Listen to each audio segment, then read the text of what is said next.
একদিন গ্রামের মোরগ ভোরবেলা ডাকতে লাগল, কুঁকড়ুকু কুঁকড়ুকু।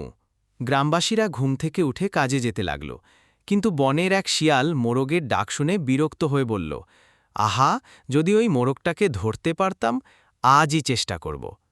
শিয়াল ধীরে ধীরে গ্রামে এসে মোরগকে মিষ্টি করে ডাকল, ওহে বন্ধু মোরগ, তুমি তো খুব সুন্দর গান গাও, আজ কি শুধু আমার জন্যেই গান করবে?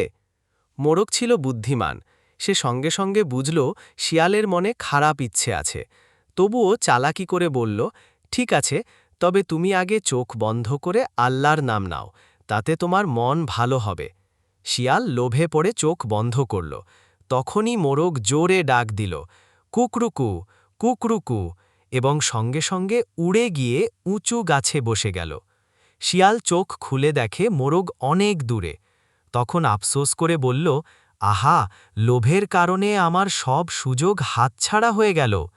গাছের ডাল থেকে মোরগ হেসে বলল, হাহা, বুদ্ধি থাকলে বিপদ থেকে রক্ষা পাওয়া যায়।